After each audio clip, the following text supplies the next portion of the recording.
policies and practices in the occupied territories. The systems are clearly not identical, but there are many similar features. And I would just like to speak about what I regard as the three dominant features of apartheid in South Africa and examine the extent to which they apply in the Palestinian territory.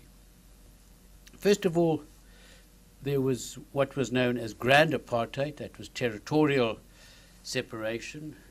Then there was what was incorrectly described as petty apartheid, which was racial discrimination. And then thirdly, there were the security laws. Well, how does Israel feature in respect of grand apartheid? Are there Bantustans in the West Bank? And I think the answer to this question is yes. We do see territorial fragmentation of the kind that the South African government promoted in terms of its Bantustan policy. We see, first of all, a very clear separation being made between the West Bank and Gaza, but within the West Bank itself, we see a separation to essentially three or more territories, some additional enclaves, center, north, and south. And it's quite clear that the Israeli government would like to see the Palestinian Authority as a kind of Bantustan puppet regime. So there are similarities of that kind. Then when one comes to so-called petty apartheid, discrimination, there's abundant evidence of such discrimination. There are, of course, separate roads for settlers and for Palestinians, and let me hasten to add that in South Africa we never had separate roads for black and white. There's the discrimination in the seam zone, that is the area between the Green Line and the wall. Israeli nationals are free to enter the seam zone, but Palestinians require a permit, and they are seldom granted permits. Then there's the whole question of building rights.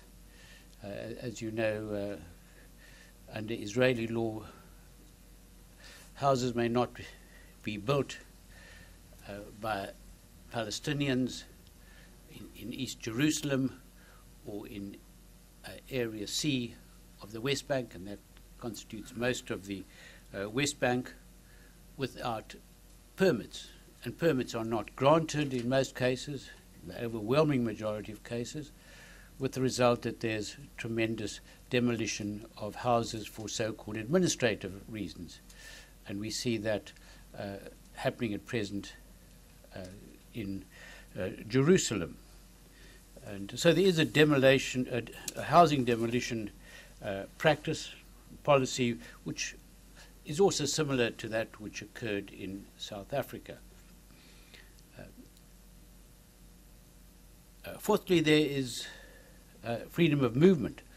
In South Africa, we had a pass law system which required all blacks to carry documents and to justify their existence wherever they happened to be, and they were prevented from entering urban areas without special permission. So serious restrictions were placed on freedom of movement. But I think it's true to say that even more serious restrictions are imposed upon Palestinians. We have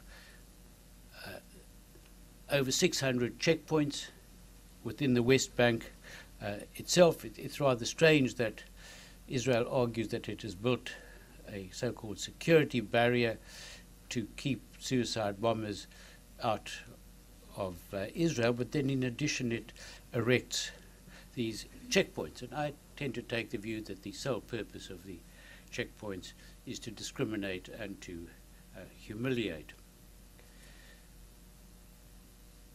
Fifthly, there is the subject of family reunification. And again, this is a blatantly discriminatory practice.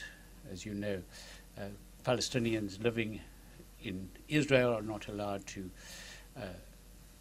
bring their spouses to Israel if they are from the Occupied Palestinian Territory, and members of the, or Palestinians in the Occupied Palestinian Territory are not allowed to bring in foreign spouses either.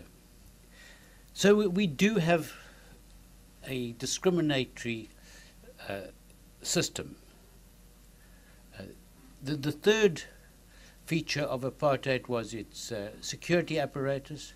In order to maintain white control, the South African authorities introduced draconian security laws, which resulted in the detention and prosecution of a large number of political activists.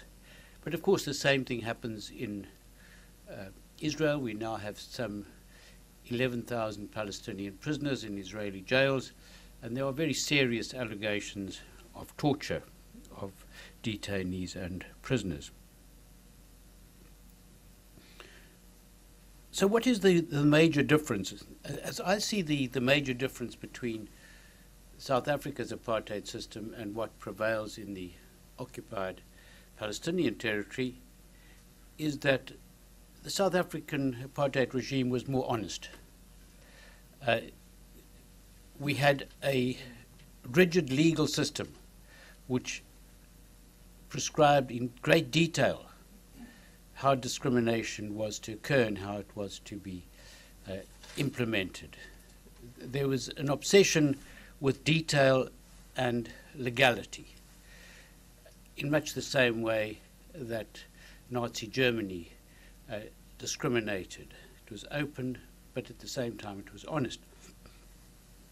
In the case of Israel, it is concealed.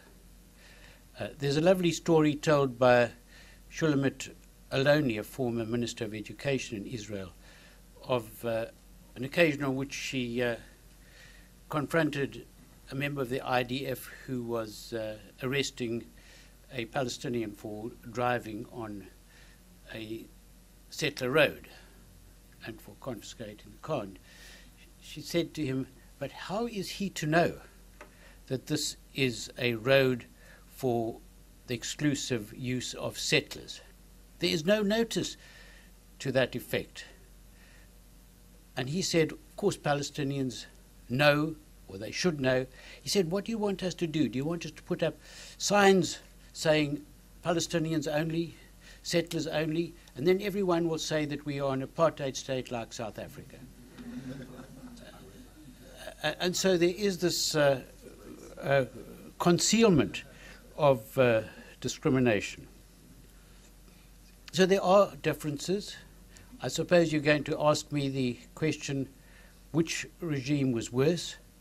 I find it difficult to answer this question as a white South African, because although I lived in South Africa throughout the apartheid period, I was obviously not subject to the discriminatory laws that were leveled and aimed at blacks.